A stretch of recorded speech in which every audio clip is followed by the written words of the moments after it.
Hey guys, it's Brett again. How are you all doing? So Jacob Zuma is finally dead and a country celebrates. You know, that guy came in and he stole, we believe, hundreds of billions of rands from South Africa. And what, what's really funny about it is that he ended up putting it all overseas in a foreign country and he can't spend a cent of it because the moment he spends any of it, everybody immediately wants to know where he got the money from. And he's now spent the rest of his life in courtrooms all day long trying to disprove what everybody in South Africa already knew, which was the man was a thief and it actually was a rapist as well, and a lot of list of things that he did.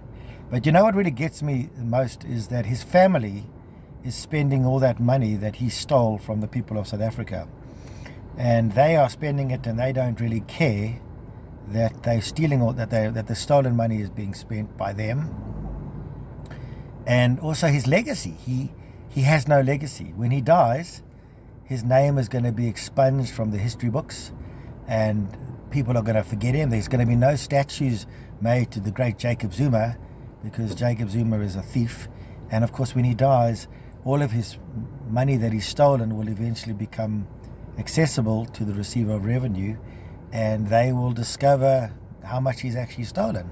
So everything he did, it was a complete and utter waste of time, and he's now died and he has all the money in the world, billions upon billions of other people's money, and that's it. That's what he's left. That's the great legacy he's left behind.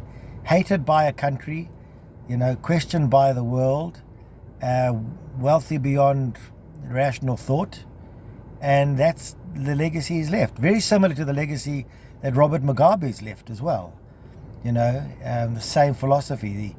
All the statues of Robert Mugabe will probably ripped down and destroyed, and there will be no memory of Robert Mugabe. I don't know. It doesn't make sense to me. It doesn't make sense to anybody in South Africa.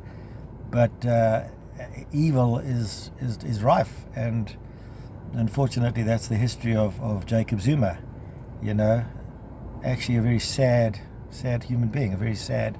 I almost want to cry for this stupid man who didn't see the big picture of what the legacy would be that he would leave behind for himself and his family. I mean, his family are also a bunch of bloody thieves, even if they're not, because they are spending his money, the money that he stole from the people of South Africa.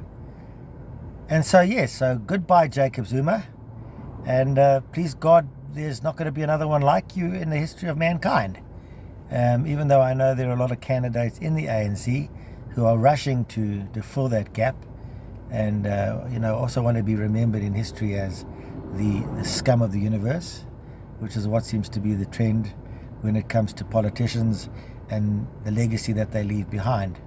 And it actually affects not only them but their family and their family and their family. Their name goes down in infamy as garbage, as the kind of people you don't trust, the people you don't invest any interest in.